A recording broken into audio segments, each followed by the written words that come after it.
and extricate yourself. In his own right, he's a senior advocate of Nigeria because he's very active in legal practice as well, and is a principal partner of his law firm. But you find him more in academic circles as the founding father of NOLI. Those of you that are in clinical legal education, the name Professor Ernest Ojukwu is a household name, and so on and so forth. So, Prof. Sir, on behalf of the Director General, I have the singular honor to welcome you home, back to a territory that you are very familiar with, and we thank God that all your labor of putting the new curriculum and so many things that we do in the law school, externship program, had the privilege of being your secretary, and it's a privilege working with you, even though when you work with Prof, you must be alive and well, because it takes no excuse and no reason for failure.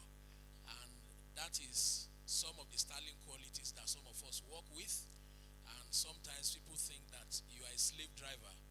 And we thank God for someone like Professor Ernest Ojukwu in our nation, and we also appreciate the Nigerian Bar Association, especially this committee that the current leadership of the Nigerian Bar Association has put together, which also has our own in-house Dr. Esa Okibe Onoja as one of the members. So I want you to sit back, and on behalf of the DG, we also appreciate the Deputy Directors General across the campuses, Lagos, Kano, Yola, Agbani, Port Harcourt, and Yenagoa, and all our students across the campuses.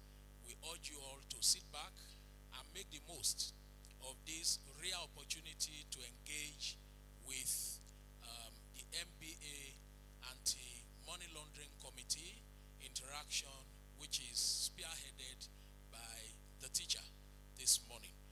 On that note, may I yield the microphone to Dr. Onoja, yes, who will coordinate this program as a member of the committee. Thank you.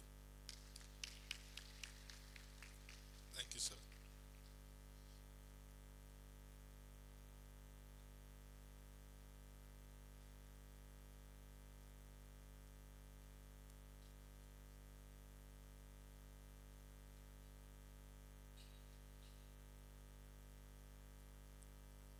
Good morning once more. My boss, the co-chair of the NBA Anti-Money Laundering Committee, has asked me to keep the ball rolling.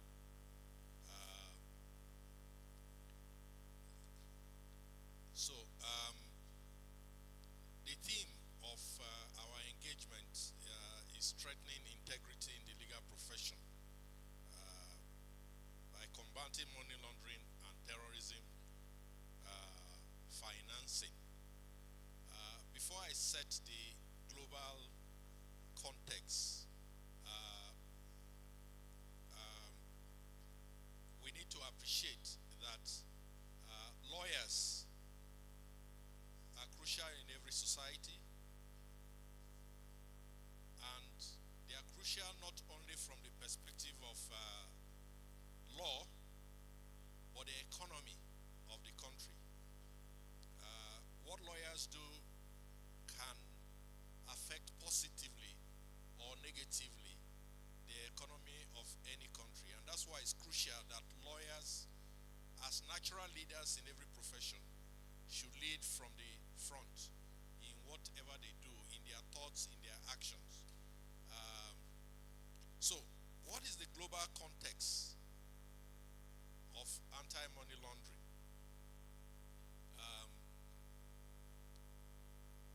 The world annually lose a lot of money through illicit financial flows. You can call it illicit financial flows, some call it money laundering, but illicit financial flows is broader than simply money laundering. The data from various sources, the World Bank, IMF, and reports, empirical reports that have been carried out, suggest that the world loses between 88 to 150 billion dollars annually to illicit financial flows. Third world countries, developing countries, particularly African countries, bear the lion brunt of losses due to illicit financial flows. I don't know how many of you appreciate why until recently you couldn't use your Naira card for foreign exchange transactions. It was because Nigeria was on the grey list of the Financial Action Task Force.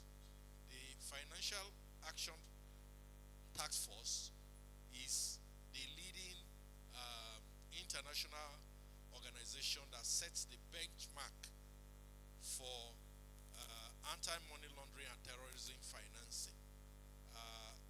So until quite recently, Nigeria was on the grey list because Nigeria was regarded as not compliant with certain FATF standards. Happily, Nigeria has been removed from this grey list now. And I can tell you, without beating our chest, that the work of the NBA Anti-Money Laundering Committee contributed to that. Because the committee has been visiting law firms to verify their compliance with anti-money laundering and terrorism financing standards. Why the focus on money laundering? Criminals who have illicit money and assets, such assets are meaningless to them because such assets, such money are dirty. They are dirty because they can easily be detected, and the fact that the source of a person's wealth is not clean is like an automatic indictment. So they need to clean their money. So right from the days of the American Mafia, criminals devise different means of making their money and the source of their money look legitimate. So the term money laundering is derived from what the American Mafia did in those days. They would set up laundromats where they disguise the source of their money as money earned through laundering of people's clothes. But it sounds funny, but they thought that was a good way of disguising the origin of their money. Hence the phrase money laundering. So, to make illegitimate, dirty money looks clean, criminals need to make it look clean. So they need to integrate it into the legitimate economy so that it will not, cannot be easily detected and seized from them. Because the dream of every criminal is to live undetected, and for those who are corrupt, they want a retirement where they can sleep in comfort without the illicit assets being seized from them. So there are three main stages of money laundering, three basic stages of that.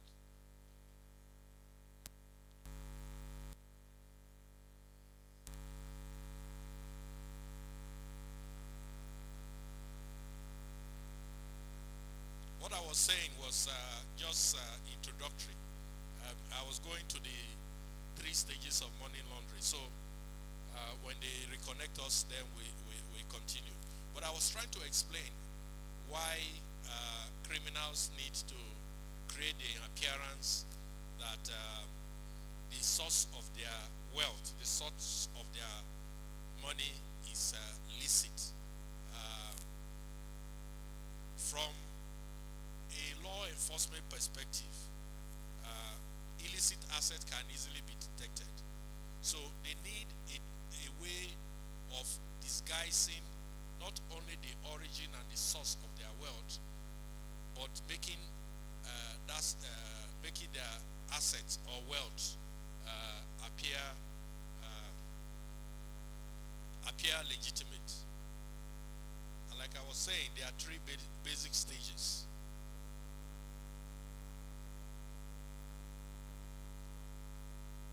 I think it was in this class some time ago that I asked whether anyone has ever traveled with above $10,000 and at the airport because of the threshold of declaration. Some will tell their friends, hold $3,000 for me while I hold $7,000. When we get to our destination, you give me back the $3,000 so that I don't have to declare. You may not know it, but you have engaged in some form of money laundering. Yes, you may not know it, but you have engaged in some form of money laundering, because I don't know if you can see the slide. Those online can see it.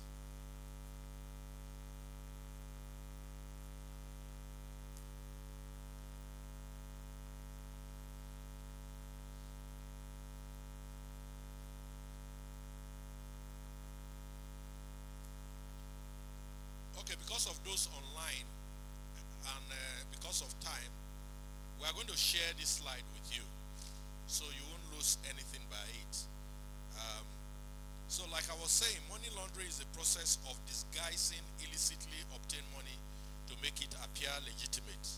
And on the other hand, terrorist financing is the provision or collection of funds intended to support terrorist acts or organizations. Now there are 3 stages of money laundering. The first stage is called placement. The second stage is called layering, and then the third stage is called integration. At the first stage, what the criminal does is to introduce dirty money into the financial system. And this can happen by simply putting the cash in circulation, or opening an account. Before these days of KYC, people could simply open an account. Now, a large sum of money, so that it doesn't raise suspicion, the criminal will deposit small amounts. So, for instance, to avoid a situation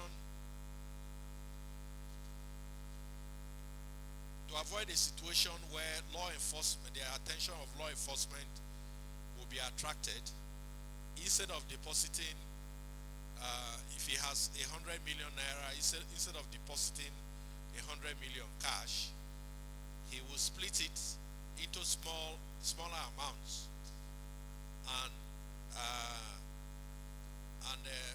open the bank account. Then in layering, the money is already in the person's account. What the person does is now to disperse the money into multiple accounts to make the job of investigators more difficult, and also it's a way of disguising the origin. Another form of layering is to open share companies, what some call briefcase companies. There are jurisdictions where if you go, you can simply, within a twinkle of an eye, open a company. And the purpose of such share companies is to hide the assets. Some buy precious stones, jewelry. Some buy machinery. And nowadays in Abuja, some buy vehicles. They import vehicles, lots of vehicles, to hide the source of wealth. The final stage is the integration stage. And the purpose of the integration stage is to make the money which has passed through the circuitous process to appear legitimate. This can take the form of buying real estates. I'm sure some of you, I don't know how many of you know, there's one building in Wuse 2 where the Voice of Nigeria is. That building used to be owned by the late Chief of Defense Staff. It was seized by the EFCC and then forfeited to the federal government. There are so many others. So that's an example of integration where this money had passed through a circuitous process, and finally the person buys landed property or some other assets. So in that process, it is reintegrated into the legitimate economy. Some create trusts for their children, and some may even, these properties, they may even buy it in the name of their wives or their children. So they are not just simply buying it for their wives or children, but reintegrating what they had illicitly acquired into the legitimate economy. And some spend it on foreign travel.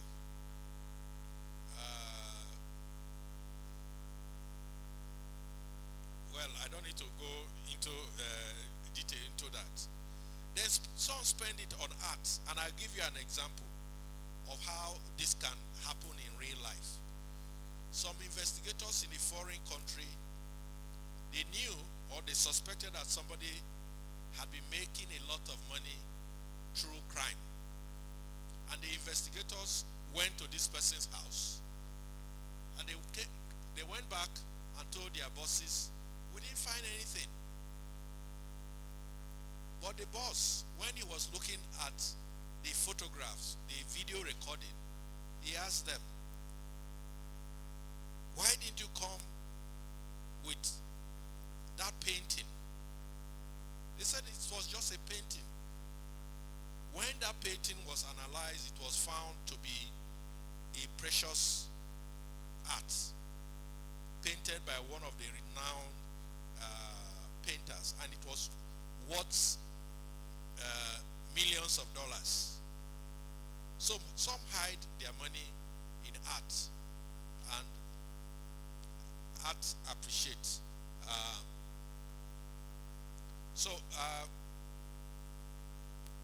I think I will yield the floor to my Oga now, while we take the case study, the art dealers trade case study.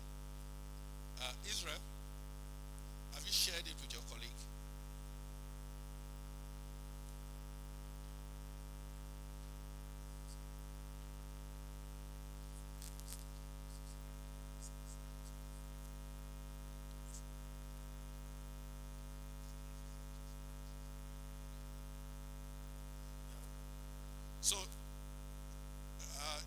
lawyers rep has shared the form.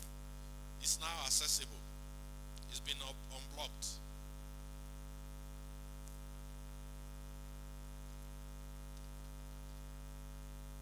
So I yield the floor to my Oga. Thank you very much, Doc. I salute you, my pastor. I salute you, my director. I salute you. And I would like to tell you that we also in our team, we have Mrs. Ayodele, who is the Deputy Director, Project Director of the African Center. We are doing this work in conjunction with, or collaboration with the African Center. We also have an NBA compliance officer, Jerusa Infel, who is also present. And we have, is Chidere? I thought, did Chidere come? Okay. Oh, cool. Chidere is here too. Chidere Abo is here. And Tijani is walking behind, and Prince. You're welcome. So these are our colleagues who came with us. I greet everybody. How are they? Do you know why we're having this workshop? I mean, objective. What do you think? What can we have one or two persons tell us why? Yes. Yes. Combating money laundering. Why are we discussing it? Why? What do you think? Why we're discussing it? What is the benefit for this discussion? Sorry? To do what? To stop terrorist financing, but you're not the person. Are you a terrorist? Yeah, so it's not for you to stop. Well, why are you learning about stopping terrorism financing? You know, anybody? Yeah? Rules as lawyers. Yes, please. Yes, mic is coming up. We're having this probably because lawyers are one of the main people that finance terrorism and use to launder the money, and we are the next crop of lawyers, and so we are trying to forestall the problem before it starts. That's true. Any other reason why we are learning this? Any other reason? Why we're learning it? That's true. Do you have any other objective why we're learning it? To add extra? Okay, give her the microphone up there. Sorry.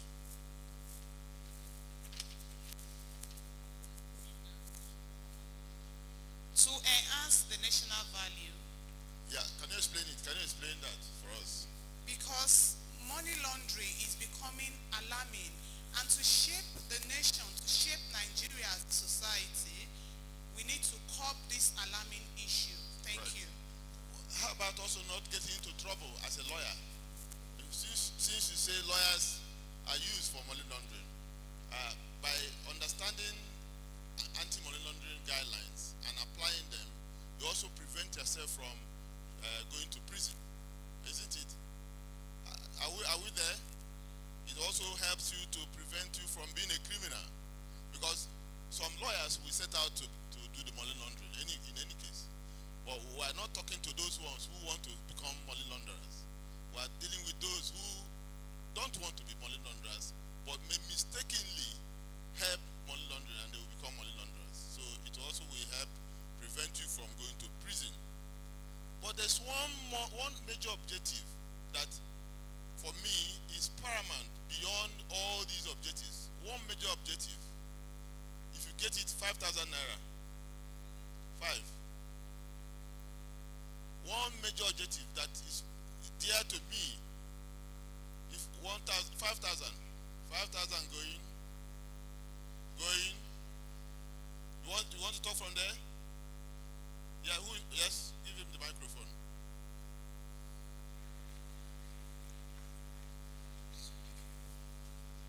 So the main objective is for lawyers to self-regulate themselves before being regulated by the law out there. That's correct, but that's not the objective I'm talking about. That objective is very correct. All right, but that's not the principal objective why I'm here with you. Yes, if you get that one, 5 grand. Eh? Sorry? What? This, my young lady, yes, what are you saying? You don't want the 5 grand? Don't be poor. If you don't have ambition to earn 5 grand, you will never have ambition to earn 5 million. that's how it is. Money is money. If you don't want 1 grand, you can't get 2. Yes? Try. I can't run from here. Sorry?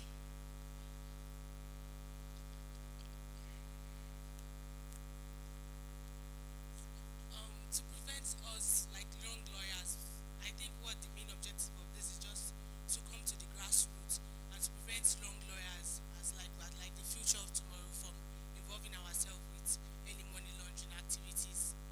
That's correct, but that's not that one that will give you the 5 grand. Yes. Yes. So to get us accustomed with the necessary mechanism that we need to tackle money laundering. But okay, there's a lady there or somebody.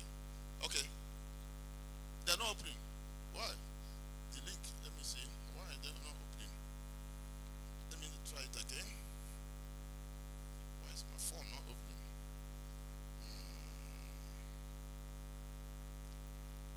Oh no, the forms are opening. People have already started voting. Yeah, people have started voting. If you have the form is not opening your own, refresh. You need to have a Google. It's better to have to sign in with a Google. But if you have the link with any email, you can. Okay, the forms are opening. 20 people have already made a decision, so it's opening. The only form is the one that says the art dealers trail case study. That's the only one that's open. So that's the one to deal with. Okay, I'll give you the answer. Okay, good. Talk from there. Let's see that. Adherence to the rule of law. To adhere to the rule of law. That's very great. But it's not the one that gives you 5 grand. It's open. People are voting. Don't worry. It's open. Sorry. People are voting. So it's open. Okay, sure. Now, so I'll give you the answer. I started my practice in Aba. I was in Aba for 15 years before I went to head the law school. And I also practice today also from Aba. My office is also active in Aba. So I'm a businessman. And there's nothing I do that does not have profit.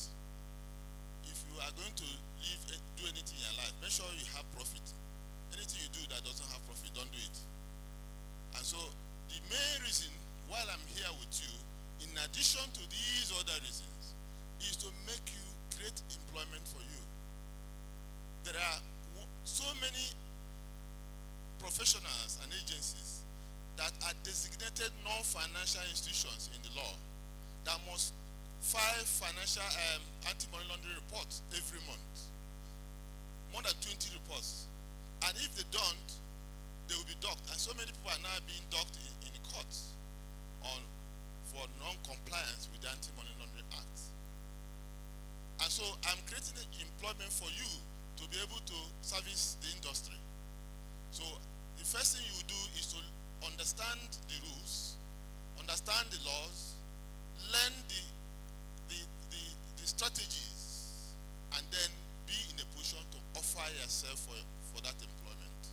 There are very few law firms that are complying, and so if, for example, if you are going to a law firm, tell them that you are an expert in anti-money laundering and they will grab you. So I am creating employment. That's my principal reason. So if you don't have that ambition, then you are not in the right place. It is first you have to survive, then you begin to think of how to help the country obey the rule of law. Does that make sense? Good. That's why, so you should pay more attention to it because it's a weapon for you for employment. So after today, if you do more lessons for yourself on money laundering, go to a LinkedIn page. How many people are on LinkedIn? How many people are on LinkedIn? Good. If you're not on LinkedIn, you are dead. You're a dead lawyer. I assume that you are not a lawyer, so get into LinkedIn so by the time you are called to bar, you won't be dead. Go to your LinkedIn page and say, I attended this special program on anti-money laundering. And that gives you an attraction to other followers. And then another time you learn something, put up a short statement about one aspect of money laundering or the other. And that creates a history on your LinkedIn page for followership. And that creates a lot of work for you, for both nationally and internationally. Are you hearing me? Go. we're training you as lawyers is to get out and get work and then solve problems. We're not training you to go and sit down in an office and a client will come and say, please tell me what is offer and acceptance. We're training you to go and solve problems. And this is one major area that the country requires problem solvers. So go to, if you have not voted on the art dealers trail, go and do. You are free to talk with each other to make a decision. So I'll give you 2 more minutes and I'll close it. 2 more minutes. The art dealers trail case study. Go there and make a decision. Then I'll close it in 2 minutes. You can talk with your colleagues and argue on what you should decide and then make a decision.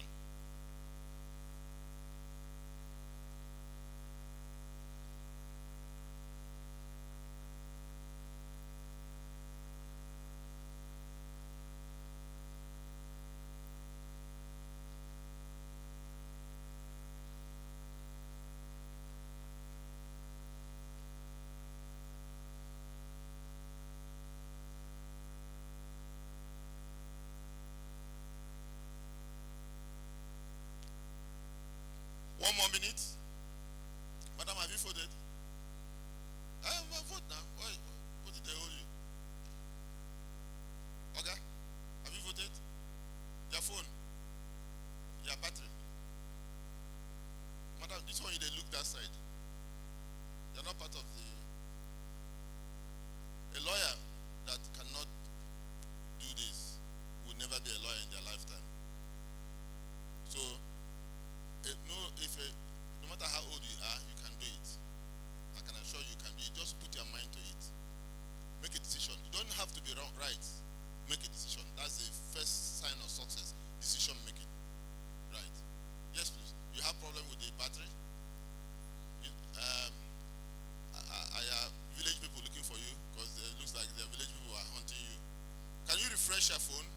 Do you know how to do refreshing? Refresh and you can vote. Okay, I extend the time by 1 more minute. 1 more minute.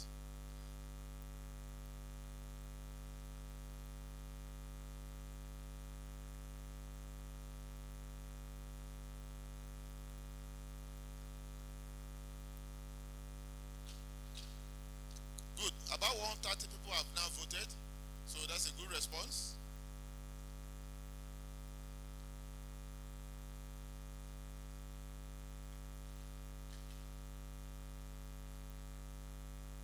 $144.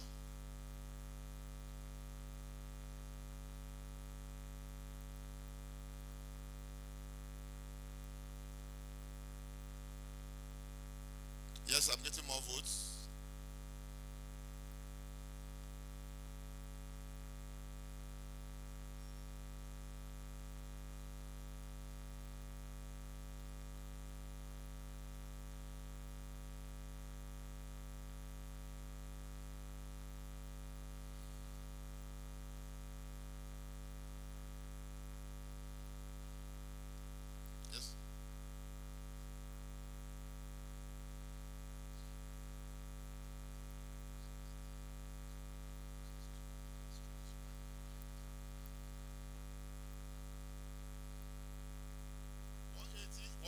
That's good. 180. The decision is anonymous, so we're not going to call any names. So be free to make the decision. We're not going to call any names. It's anonymous.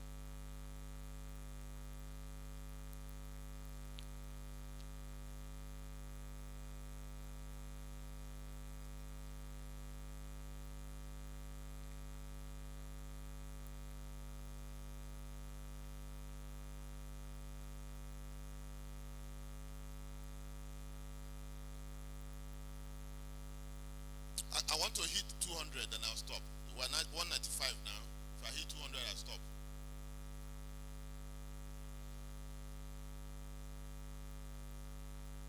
$199.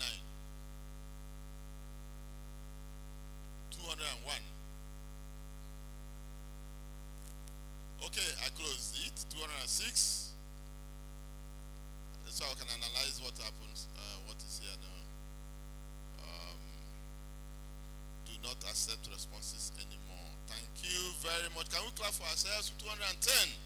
210. Now, the answer, 12.3% of us say the answer is placement. 12.3% say the answer is placement. 46% say the answer is layering. 46% say the answer is layering. 34.1% say the answer is integration. 34.1% say that the answer is integration.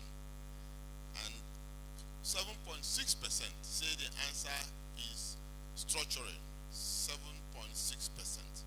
So from the totality of the scores, those who did not pass this test are more than those who passed, because the answer is layering. Can we give a round of applause to ourselves? So 46% passed, 54% did not pass or did not do it well. That's a high risk assessment of our understanding of money laundering issues. It means then we need to go to back to our books, back to the laws and rules to understand money laundering and anti-money laundering guidelines. It's so important. That tells us the story about our capacity on that field. So I can, for example, release a score to everybody so you can see your own score. And here you get it. You have your score. So you know whether you are going to heaven or going to hell. But we have a middle place to prepare you to return on your way to hell so you can head to heaven. Remember, it's a tool of employment. It's a tool for earning good, big job.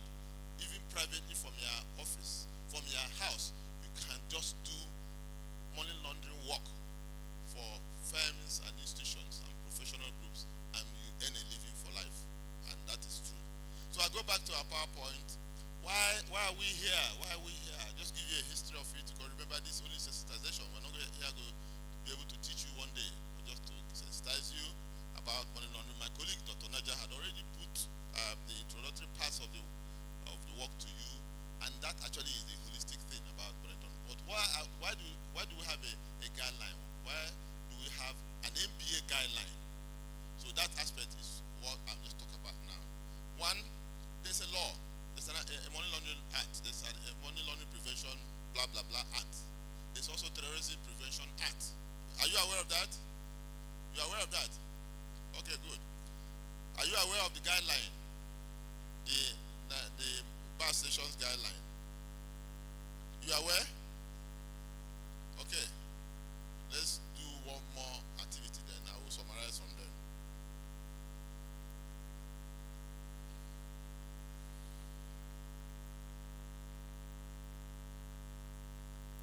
That's the second one. President, have you posted the second one? Have you shared it? I've opened it now. The second one, chapter 2 RPC. That's what it's called. Chapter 2 RPC. Have you read the entire chapter 2 of the RPC? Yes, no, partially. Yes, no. I want to answer on the system. Just answer. Nobody is watching you. Yes, no, partially. Yes, no, partially. Have you read it? Entire chapter 2? Yes, no, partially. Is the answer. Choose one. Got 30 votes already? 30 votes. Okay, you are working now? Okay, good. Madam, you're working. Have you voted? Okay.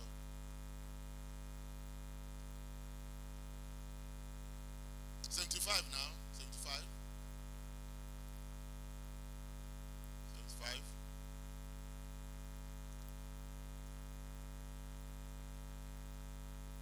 93. 100. 108.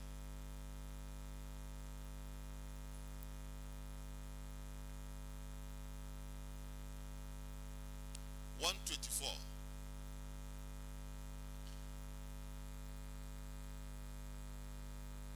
131.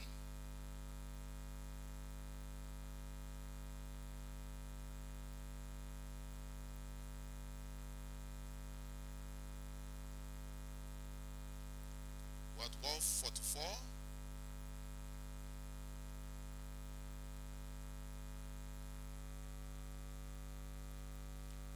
More votes, please. More decisions. Just to gauge our positioning on the subject, that's all. 151.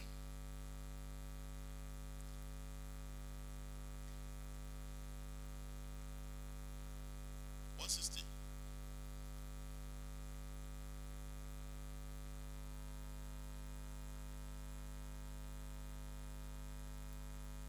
170.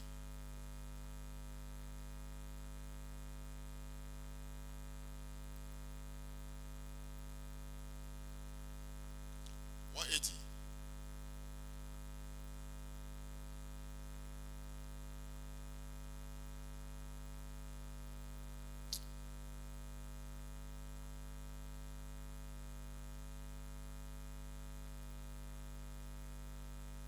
185.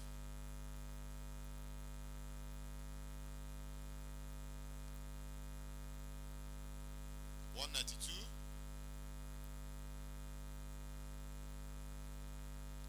195.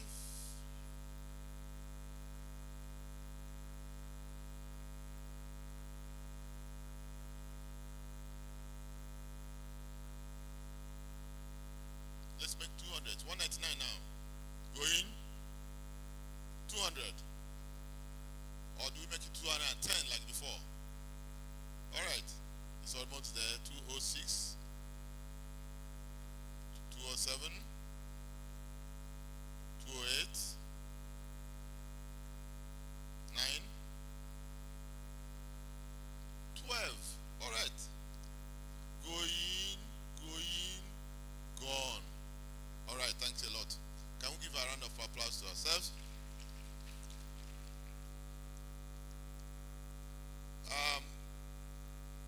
6.2% say no. That's a good result. 6.2% say no.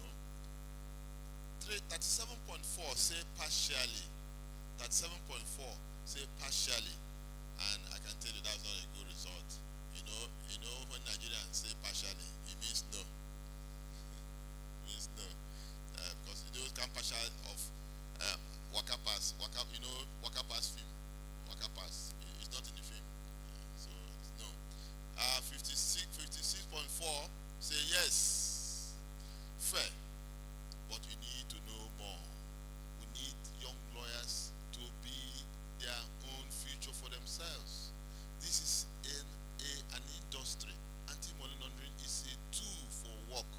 It's their pocket. It's not just conforming to the rules, not going to jail and so on and so forth. Those are the objectives for the nation. But you have to have one objective for yourself: to earn a living, a good living. And you can do this from your laptop. You can earn this living from your laptop by just being the advisor to large number of firms. Too many people who are supposed to be reporting and failing to report. They are all being docked in court now. For example, now just lawyers alone, in the last few months we have been on tour of the country inspecting law firms, and we almost have less than 1% of law firms complying. We know at the beginning that's how it will be, but these law firms also need to be advised. They need help. So we need to have one compliance officer in every law firm. It's mandatory. So you see the job is there. It's for you to take your position in your life. Read is the only thing. Anything you don't read, you can never know it.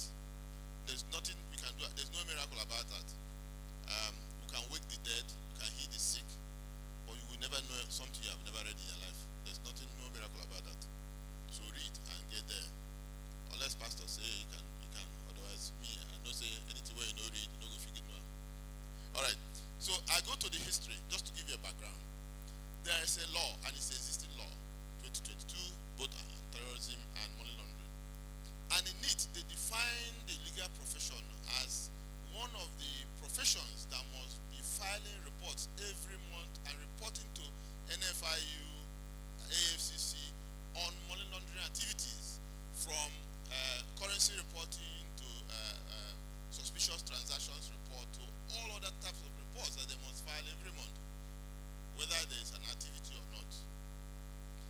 And the principal problem the bar faced was why would we report to third parties? Because basically what you're going to be reporting is reporting activities between you and your clients. That's what you're going to be reporting.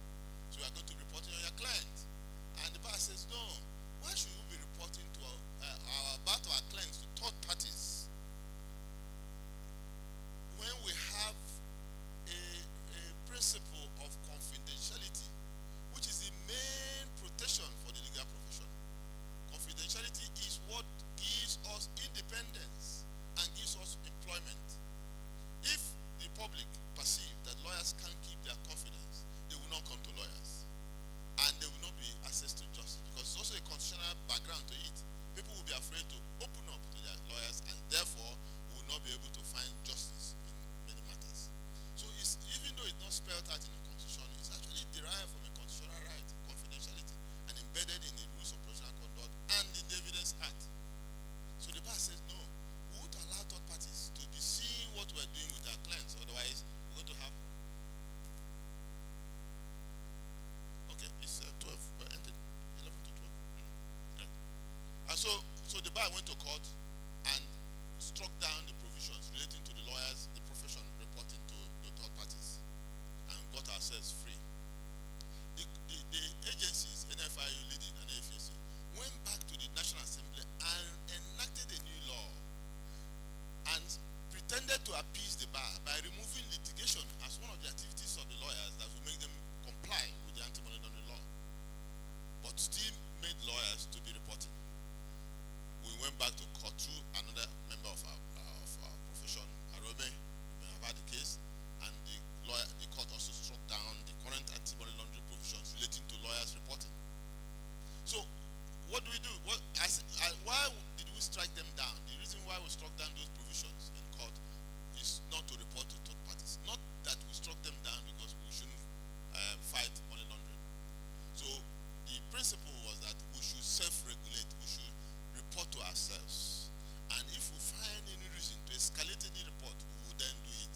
And that was why we created the guideline and amended the RPC and included the guideline on money laundering. Are you making sense now? Good. And so we insist that we must self-regulate. And we're not alone. In Canada, they also went to the Supreme Court, and Supreme Court, based on the same principle, struck down the provisions of the law that made lawyers to report to some agencies and said the law bar should self-regulate. Some other countries are also doing self-regulation. The British is not quite self-regulation, but the bar standard board receives the report, but now they are also trying to tinker with it, and I think we fail. So many other countries are trying to copy us, Kenya and other African countries, because we have already set the pace, self-reporting. And do you know about the principle of confidentiality? Do you know about the principle? Good. The main reason of confidentiality is of our protection is not just this basic rule of law principle. Is that, you know, the African, if you give them power, they take more power, isn't it? If you allow ESCC and NFIU to for us to be reporting to them, you know what will be happening? They look at you, they target you, they storm your office and take away every file with Ghana must go, whether it concerns the one they came for or not. So from time to time, they'll be raiding their offices and use Ghana must go to carry clients' files away, and that will be a complete breach. In fact, a complete failure of the profession. That's why we stop them, and we insist we are not going back, continue to self-regulate. And so that basic principle is what gave rise to our self-regulation, and we now want lawyers to comply with the guidelines so that nobody will have any reason to come back with a new legislation to force us to report to third parties. Am I making sense? So, and we agreed in our guideline that we are not going to do currency reporting because it's not necessary. Banks should be doing the currency reporting. So we reduce the things we'll be reporting about to only two areas, only two. One, suspicious transactions report.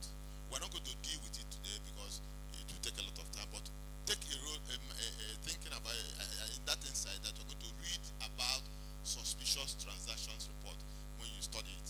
The next one is called the sanctions list report. It concerns terrorism.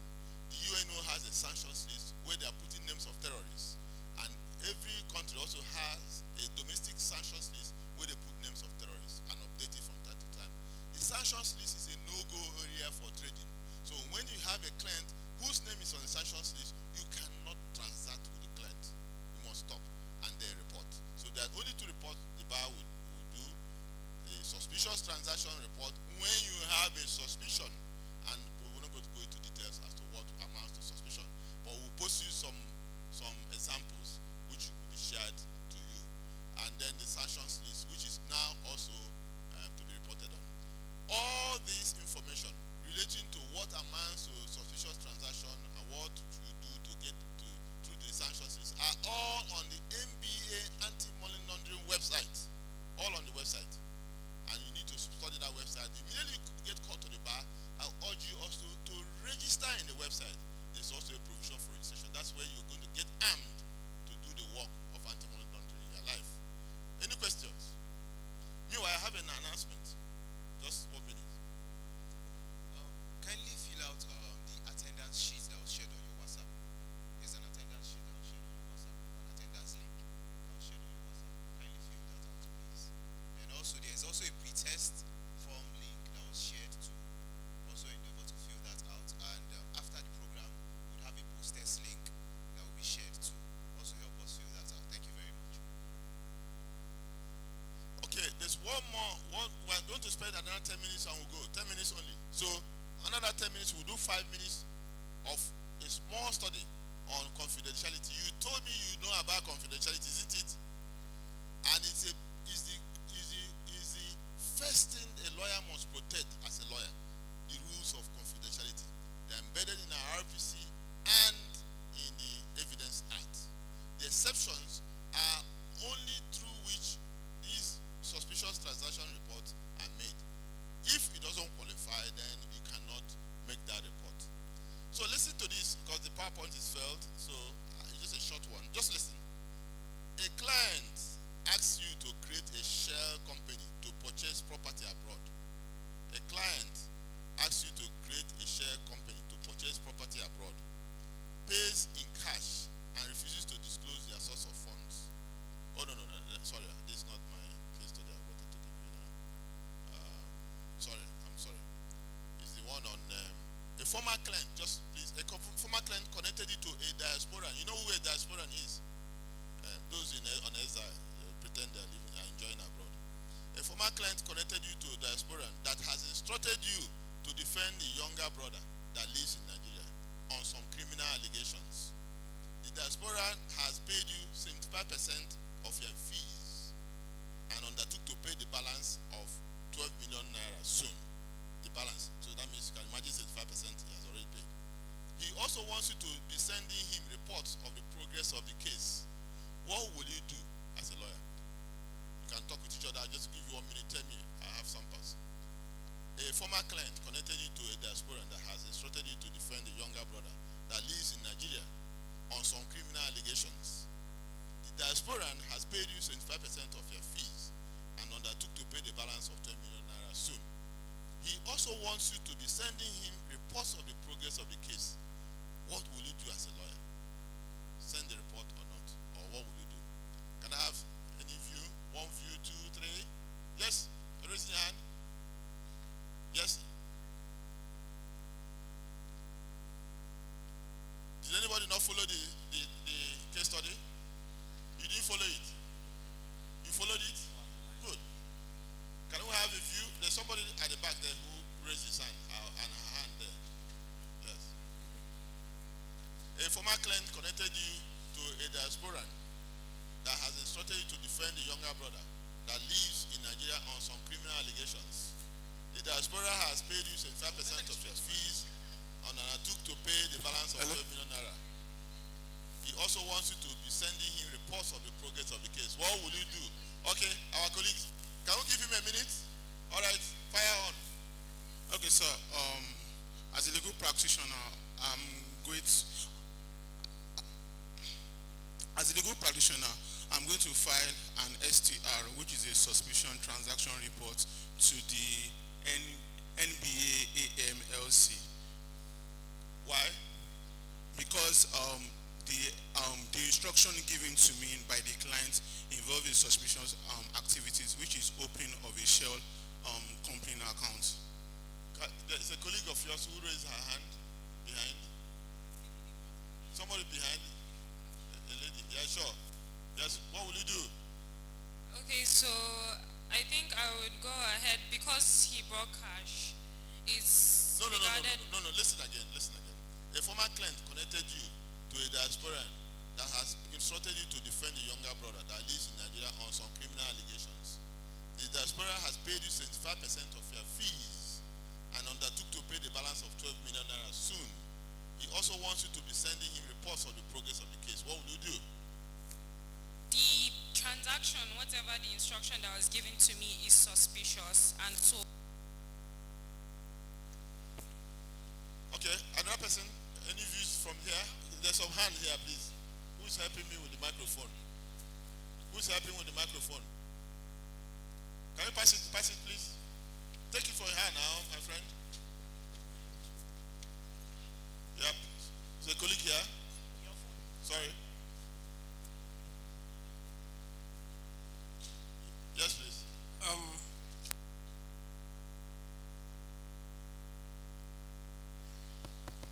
I believe in that specific scenario you gave, there's nothing. Can you guys listen, please? Why is there noise? Is 12 million naira the excitement? Oh yeah? I believe in that specific scenario you gave, there's nothing suspicious about that transaction, or it does not really raise any risk per se in my mind as to the rules in Rule 62. What do you think the case study presents? Okay, listen, lady there. The case study. Listen, lady there.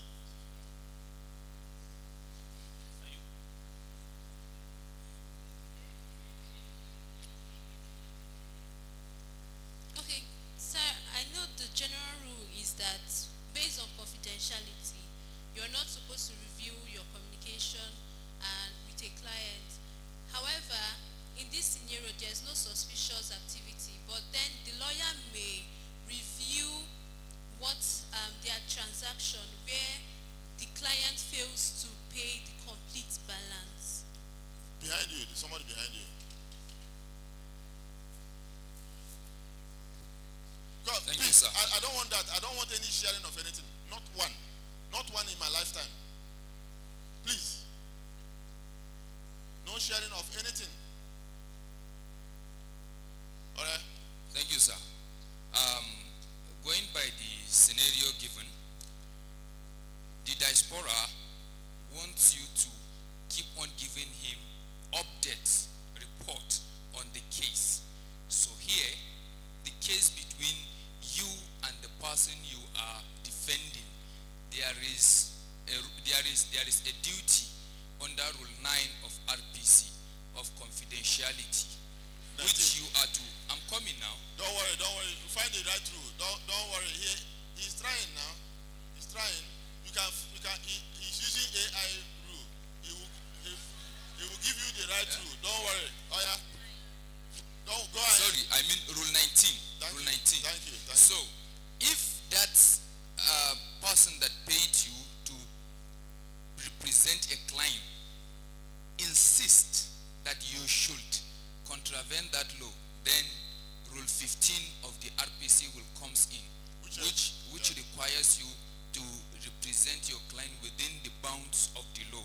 So anything that will go against the law, you either tell him not to do it or you can back off. Okay, thank you very much. Now I'll stop there. I was expecting, very overwhelming correct answers from everybody. But you said you knew the rules of confidentiality.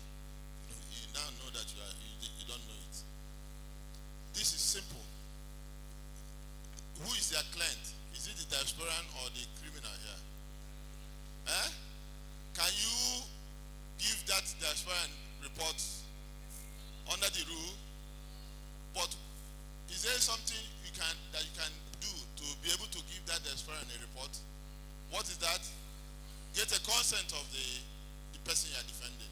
I just thought that I didn't do it. The case study didn't talk about anything else except confidentiality and what you should do. So, and just because of that confidentiality, I wanted to do two things with it. One, let us assume that your client, the person standing trial here, has now given consent for you to give reports to this brother abroad. And the brother has just flown in and wants a meeting where you are going to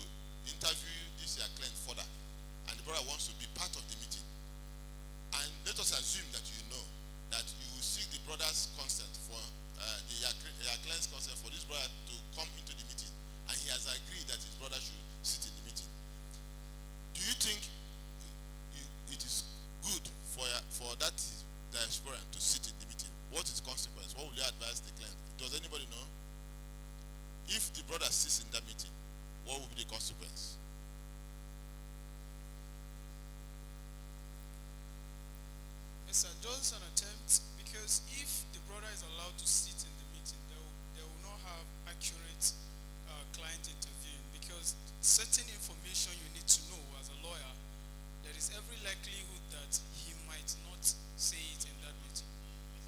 So regardless of the consent he gave, there are certain things that if you are together with him for the purpose of that interview, he will relate it to you. But because the third party is there, despite the consent, there are certain things he will not say, which may not help your case.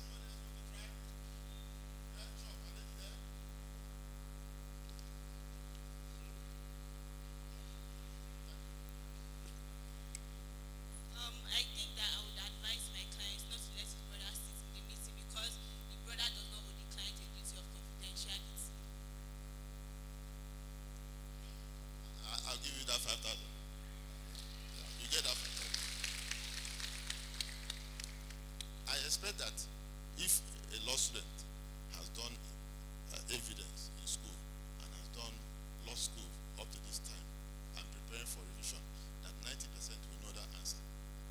I expect that the principle of confidentiality relates to a privilege, and that one, the brother, anything that comes to that brother's ear is not privileged. It's only a client. And so if he sits down in the meeting, your opponent can subpoena him if he knew that he attended the meeting to testify to what he had. So you also advise your client about this and let the client decide, no, I don't mind, let him sit down in the meeting. The last thing on it, we have a principle of compliance that requires you to know your client. Many lawyers don't know their clients. Yes. Sure. Question. Thank you very much, sir. So I wanted to confirm, because I was kind of confused. Who is the client in this instance? The person you're representing or the person paying you? Because the person in the diaspora is one paying you to represent a person in Nigeria. Who is our client? Who is our client? In Nigeria. The person you are representing. How can you, the person paying me is not my client. Chai. It's not my client, Chai. We have answered you now. It's not, that's the first thing to decide. Who is my client? And that person is the person you are representing. Eh? You hear that? Not the person paying you. But I know that you are worried about the 12 million. Whether it will come soon or not. Because if you don't agree, the man not going to pay. But their client is the person you are representing, not the man paying you. Now, we have the principle, one major compliance principle, that you must know your client. Must know your client. Must.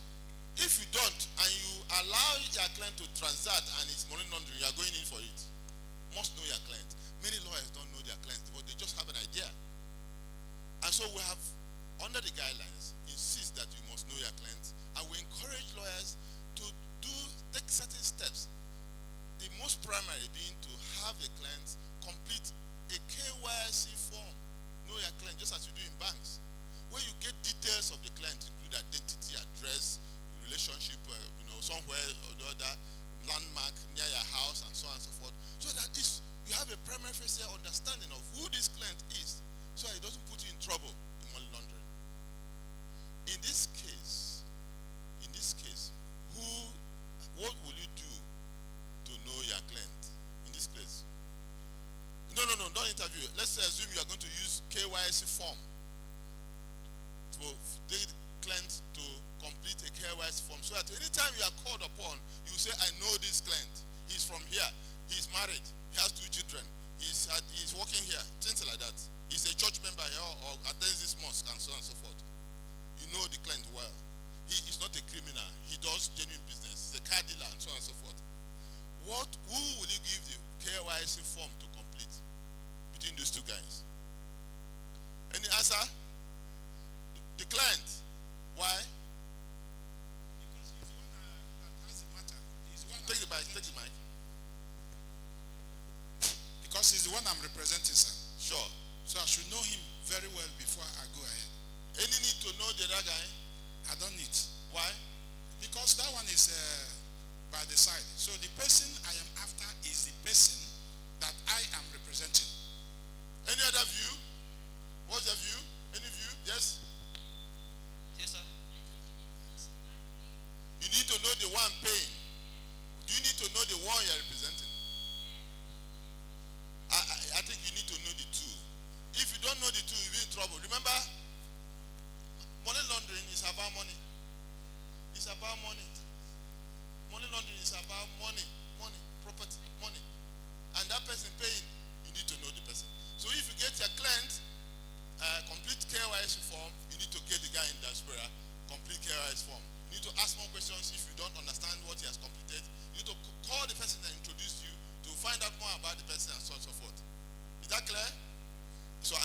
And so too, if there are 4 of them in diaspora who are the people encouraging you to do a case for their brother or relation at home, all the 4, you need to know all of them. Is that clear?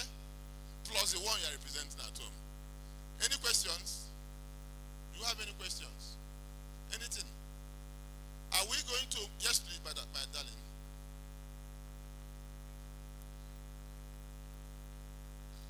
Good. We can share a copy for you. Name, address, occupation, telephone number, ID. I even they ask for BVN. In my own form, I ask for BVN. I ask for NIN. When they don't complete it, I don't quarrel. I ask them for an ID card, photocopy of an ID card, passport or a driving license. Or you know why I ask for BVN? Some lawyers are afraid of asking for BVN, but I ask for BVN. Some have got. You know why? If the client refuses to pay me, I can easily. I told you I'm from Aba. I'm not a sleepy eye person. No.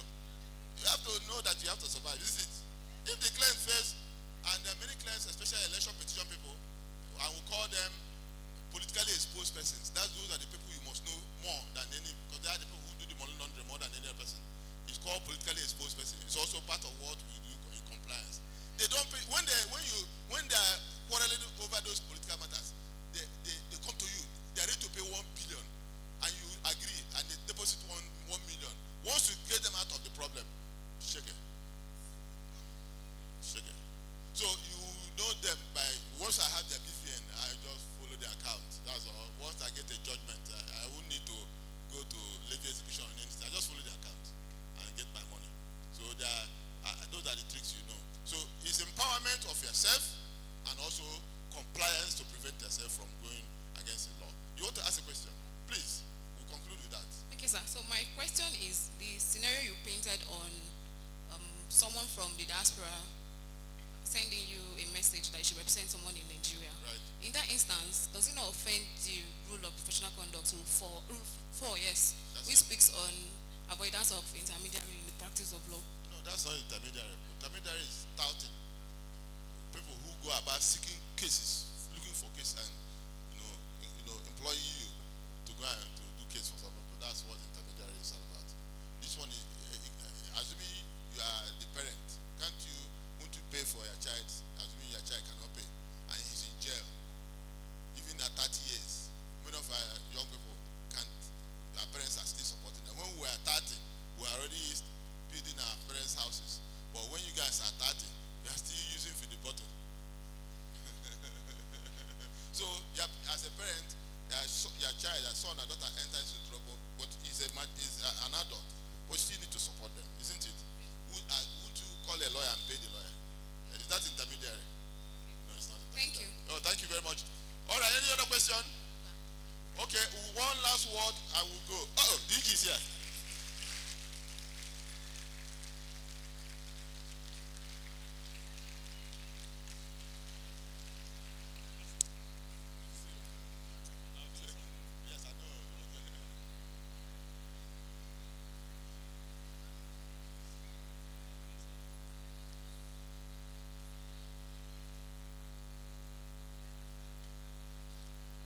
Thank you. We're running up for the DG to speak to us. The last word is that the fact that we said we are not reporting under the Money Laundering Act and Terrorism Financing to third parties, that we are self-regulated, does not mean that if you as a lawyer commits an offense under the Money Laundering Act are different from reporting crimes. There are 2 types of offenses. One is called the traditional money laundering offenses, where you launder money as defined by Dr. Noja, by placement, integration, and so on and so forth. Yes, and layering integration. As different from filing report, suspicious transaction report, knowing your client, appointing a compliance officer, looking at the sanctions list before you transact.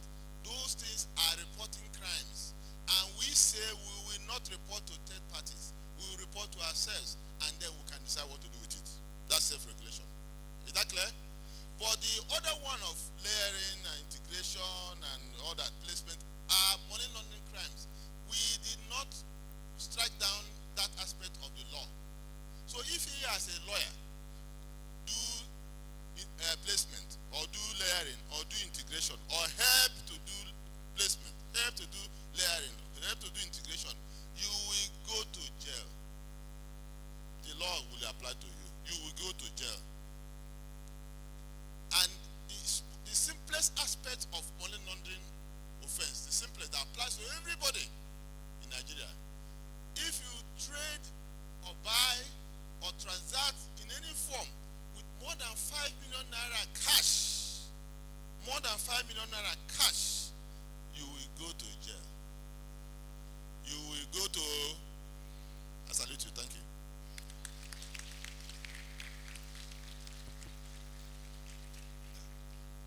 Thank you very much, Prof. Before I introduce the Director General, I just give you an example of what a lawyer did and how he ended up. There was a young lawyer that a very high-profile person used to buy a lot of properties, but when the heat was on, it was the lawyer that went to jail. He's late now, because all the properties were in the lawyer's name. So on that note, I'd like to invite our amiable Director General, Professor Isa Hayatu Chiroma, Senior Advocate of Nigeria, live bencher. Professor.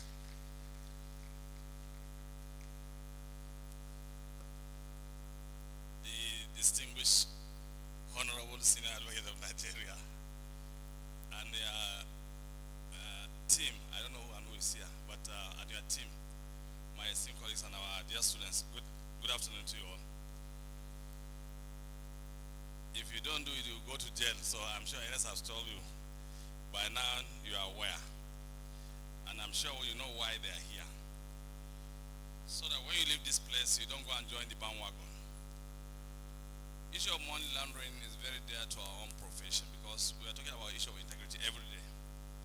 So I'm sure I was following him online for the last 1 hour or so, and I've been listening to what he has said. I urge you to utilize this interaction, and it's going to be a lifelong interaction, because I know it's going to be useful to you after this place. Sam said question 1, is it civil or criminal? All the courses, so question 1 is about money laundering. So if I were you, I'll go and look for the recording and go over it again.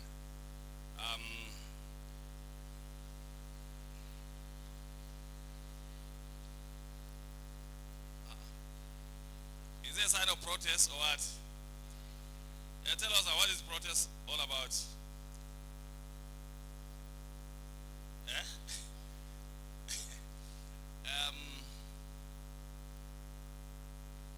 Okay. Is that going to be part of your examination?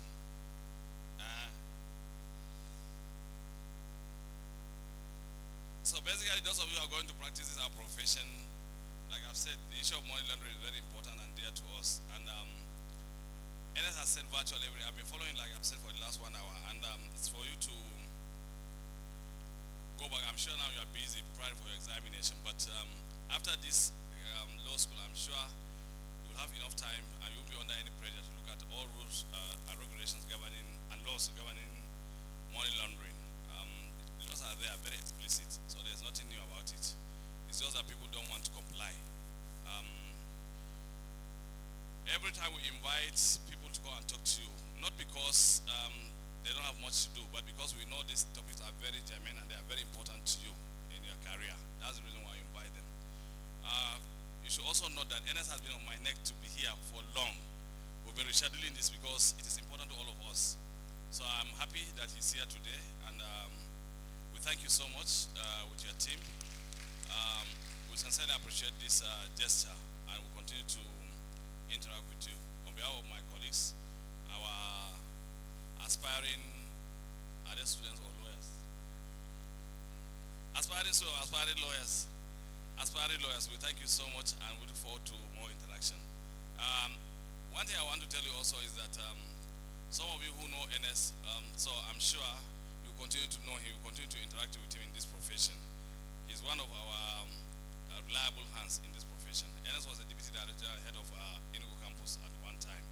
But he has gone to a greener pasture, so he left us here. Thank you so much and good afternoon to you all.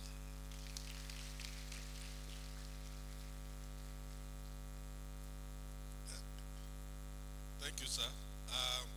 Class rep, we invite you to come and give a vote of thanks.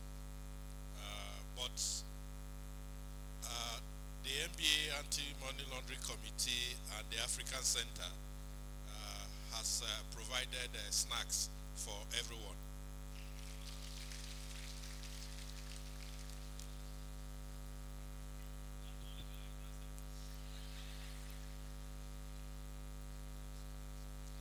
The Director General, Head of Academics, Head of Faculty Criminal Litigation, Abuja Campus, our lecturers, Professor Ernest Ojukwu, the MB Anti-Money Laundering team. On behalf of the bar experience in Abuja Campus, Yola, Lagos, Kano, Port Harcourt, and Enugu campuses, we say a big thank you for the opportunity to listen and sit at this important discussion and class on money laundering. Money laundering has become a problem in our society, and as aspirants to the bar, we've become aware of it and would act against it when called to the bar in a few months' time. Amen. Thank you once again, and thank you once again for the opportunity and mentorship. Thank you, sir.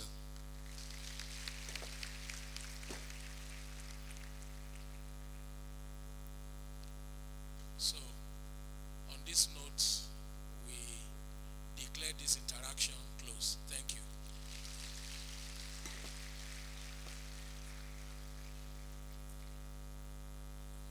All right. I think you just take some minutes off for your break, and then you'll be back for professional ethics and skills revision. The DG was just expressing his concern for some of you who feel that you have better arrangements for yourselves. As the school has arranged final revisions for you, you can see how many people are absent. And so it's up to you. You're of age. So once again, we thank the DG and the team for this interaction. So please, you will go on your break now, and in 30 minutes time,